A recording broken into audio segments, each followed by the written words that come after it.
Whispers among the stars. Eleanor Voss pressed her forehead against the cold observation window, watching distant stars shimmer against the void. 6 months into her assignment at Research Outpost Helios 7, the isolation was becoming her closest companion. As the station's lead xenobiologist, she'd expected to study exotic life forms, not endless soil samples from uninhabited moons. Dr. Voss, the station AI, announced. Cargo shuttle docking sequence complete. Eleanor sighed, pushing back her auburn hair. Thanks, Arya. I'll check the biological samples. The cargo bay was eerily quiet when she arrived.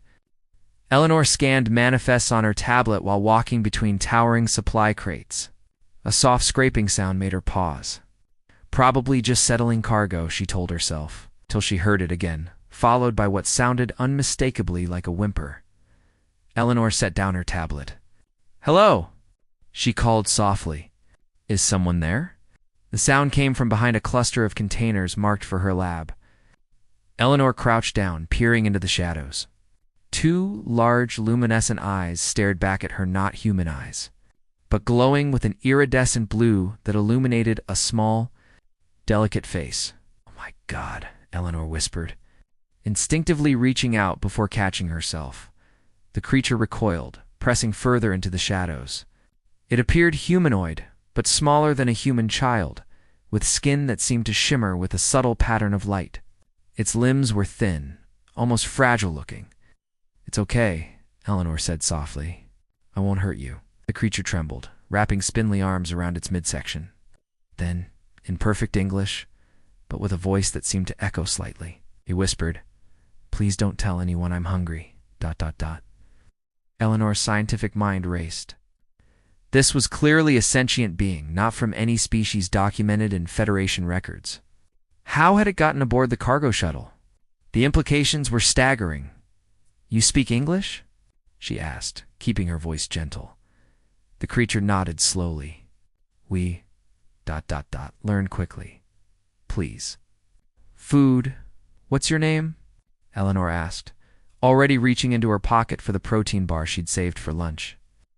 "Nix," the child responded, eyes fixed on the food. Eleanor unwrapped the bar and held it out. "I'm Eleanor." "Are you alone, Nix?" Tiny fingers with subtle webbing between them took the offering. "Lost," Nix said between hungry bites. "Ship damaged, others ... Gone. Commander. Jackson would demand immediate quarantine. Protocols, if he discovered Nix. Federation policy on first contact was strict, especially when it came to undocumented species. The child would become a research subject, not a refugee deserving compassion." "Listen carefully, Nix," Eleanor whispered, making a decision that would change her life forever. "I'm going to help you, but you need to stay hidden. Understand?" Nix nodded, those luminescent eyes blinking slowly. "Wait here," Eleanor instructed. "I'll come back with more food and something to help you stay warm." As Eleanor walked away, her heart raced. Everything in her training told her to report this discovery immediately. But something deeper, something profoundly human told her to protect this lost child, beyond the station's hull. Among the distant stars, a small scout vessel drifted silently, its lone occupant watching the human outpost with growing concern. Kalen, guardian and scout of the Lumari people, had tracked the missing child's life signature to this facility. Soon he would need to act. Trust in the darkness, Selenor worked methodically in her lab, preparing nutrient solutions compatible with what she could determine of Nix's biology. For 2 weeks, she'd been smuggling food and supplies to the small alien child hidden in an unused storage compartment near the station's hydroponics bay. "Your protein markers are fascinating," she murmured, analyzing the results from a discrete scan she'd performed. "Your cells absorb light energy directly. ... Nix watched her with those luminescent eyes. The child was gaining strength daily, the subtle patterns of light beneath the skin growing more vibrant. "Why help me, Eleanor?" Nix asked, the echo-like quality of the voice less pronounced now. Eleanor paused, considering. "Because you needed help," she answered simply.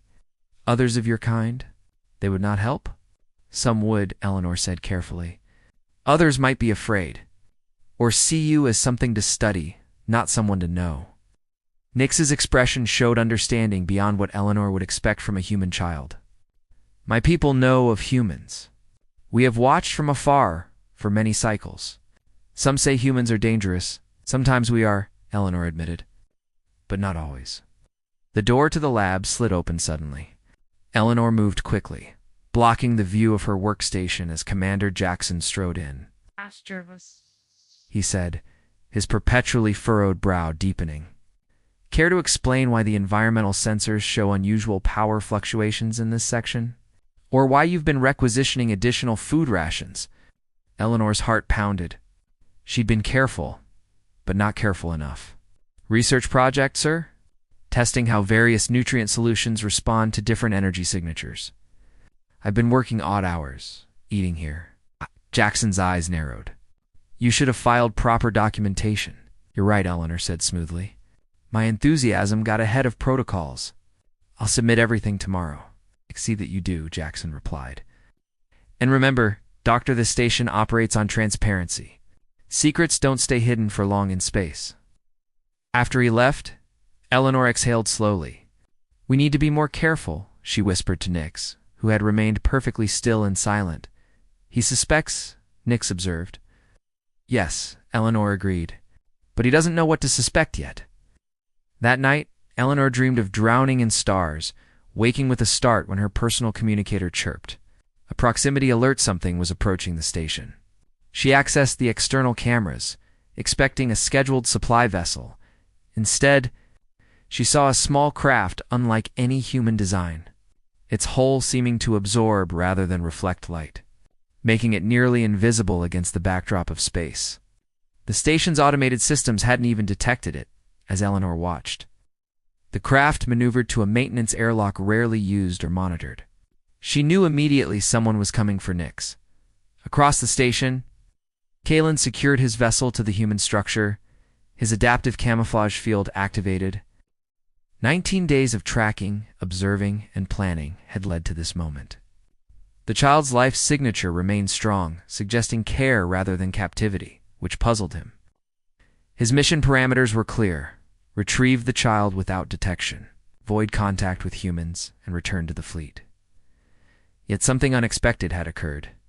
The human female, the one with hair the color of dying stars, had protected the child.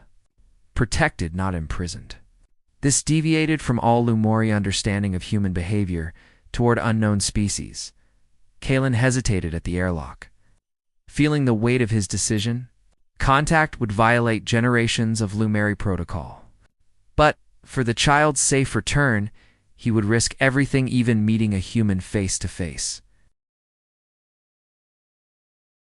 Colliding worlds, Eleanor rushed through dimly lit corridors toward the hydroponics bay. If someone had come for Nix, she needed to reach the child first. Whether to protect or to facilitate a reunion, she wasn't yet certain. The station's night cycle meant minimal crew activity. But Eleanor still ducked into shadows whenever footsteps approached. Her scientific mind cataloged possibilities, while her heart raced with unfamiliar emotions. In 3 weeks, the small alien had become more than a research subject. Nix was someone she cared for. When Eleanor reached the hidden compartment, Nix was awake and alert, those luminescent eyes wider than usual. Someone comes, Nix whispered. One of my kind. Eleanor nodded. I saw the ship. Is it safe? Are they here to help you? Kalen, Nix said simply. Guardian, protector. A soft scraping sound from the ventilation shaft made them both freeze. Eleanor positioned herself in front of Nix, instinctively, as a section of the shaft's panel slid aside. A taller figure emerged with fluid grace, unfolding from a space that should have been too small to contain such a frame. Eleanor's breath caught. Like Nix, the newcomer had luminescent eyes, but this being stood nearly as tall as Eleanor herself. Patterns of light pulsed beneath skin that seemed to shift between translucence and opacity.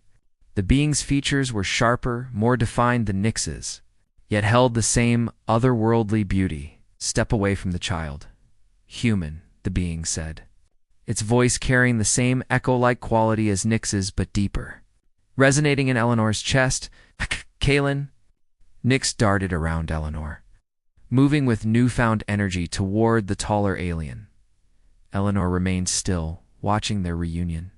Kaelin knelt, placing long-fingered hands on Nyx's shoulders, the patterns of light beneath their skin synchronizing briefly. "You are well?" Kaelin asked. Examining Nyx carefully, "Human helped me. Eleanor. She brought food, kept me safe. Learned about our biology." Kalan's luminescent gaze shifted to Eleanor, studying her with an intensity that made her skin prickle. "Why would you help?" he asked, straightening to his full height. "Your kind studies, captures, dissects." "Not all of us," Eleanor replied, meeting his gaze steadily. "I'm a scientist, yes, but I'm also a person who found a child in need." "She hid me from the others," Nyx added.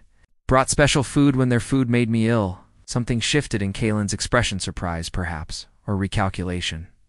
Eleanor realized he'd expected to find Nyx in prison, not cared for. "Your commander searches for us," Kaelin stated. "Even now, he reviews sensor logs. Suspicious of energy patterns our kind cannot fully conceal." Eleanor's heart sank. "Jackson." "Yes, he's been asking questions." "We must leave immediately," Kaelin said to Nyx, then turned to Eleanor. "You will be questioned when we are discovered missing." "I'll handle it," Eleanor said, surprised by her own certainty. "But the station's on alert status now. The main airlocks are being monitored." Kaelin seemed to consider this, the patterns beneath his skin flowing in what Eleanor now recognized as an emotional response. "Then we require an alternative path to my vessel." "I can help," Eleanor offered, the words escaping before she could analyze them. "There's a maintenance tunnel that connects to the airlock where your ship is docked. It's not monitored." Their eyes met again, and Eleanor felt something unexpected, a connection that transcended their different biologies and worlds. In that moment of silent communication, understanding passed between them. "Why would you risk yourself further?" Kaelin asked softly. Eleanor smiled slightly. "The same reason I helped Nyx, because it's right." Forbidden Alliance, the maintenance tunnel stretched before them like a metallic throat. Emergency lighting casting everything in a dull red glow. Eleanor led the way. Kaelin, following with Nyx, held close to his side. Their footsteps echoed despite their attempts at silence. "The external sensors are on a rotation cycle," Eleanor explained in hushed tones. "We'll have a 40-second window when we reach the junction ahead." Kaelin nodded, the patterns beneath his skin dimmed to bare visibility. Eleanor found herself fascinated by this biological adaptation luminescence as both communication and emotional indicator. In different circumstances, she would have spent months studying such a phenomenon. "You're watching me, Kaelin?" observed without looking at her. Eleanor felt heat rise to her cheeks. Professional curiosity. "Your bioluminescent communication is remarkable." "Is more than communication," he replied. "It is connection, history, memory." They reached the junction, and Eleanor held up her hand, checking her tablet for the sensor cycle. "Wait," she whispered. 10 more seconds. In the confined space, she became acutely aware of Kaelin's proximity. Despite his alien physiology, there was something undeniably compelling about him. Intensity and grace she'd never encountered in another being. She said as the sensors began their reset. Cycled, they moved quickly across the junction. Halfway through, Nyx stumbled, a small sound escaping. The three froze as a security drone rounded the corner ahead. "Allo!" "Don't move," Eleanor breathed. "Their motion sensors are primitive." The drone hovered, its scanning beams sweeping just short of their position. Eleanor's heart hammered so loudly she was certain it would give them away. Beside her, Kaelin's hand found hers in the darkness, long fingers intertwining with her own. The contact sent a strange, tingling sensation up her arm, not unpleasant. But utterly foreign. When the drone finally moved on, Eleanor realized they were still holding hands. Kaelin seemed to notice at the same moment, yet neither pulled away immediately. "Your nervous system responds to mine," he said, voice lower than before. "Interesting. Is that what this feeling is?"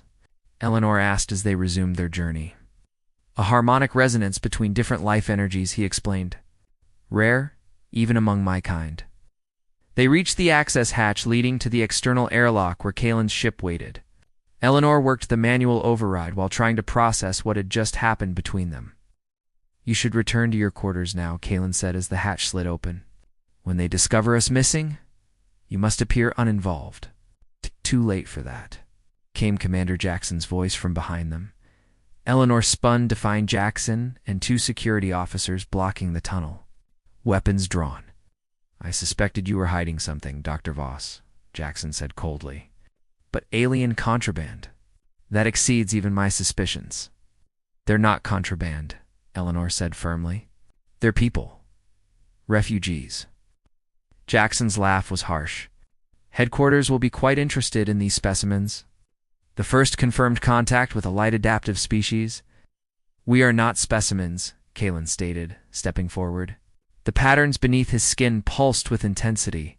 "We are Lumari, and we have avoided contact with humans for generations because of this exact response." Eleanor warned, seeing Jackson's finger tighten on the trigger. What happened next occurred too quickly for Eleanor to fully process. Kalen's body flared with brilliant light, temporarily blinding everyone in the tunnel. When Eleanor's vision cleared, Kalen had disarmed two of the security officers, while Nix had somehow sealed the tunnel door behind Jackson, cutting off reinforcements. "Eleanor, come with us," Kalan said urgently, holding out his hand. "They will imprison you now." Eleanor looked at his outstretched hand, then back at Jackson's furious expression.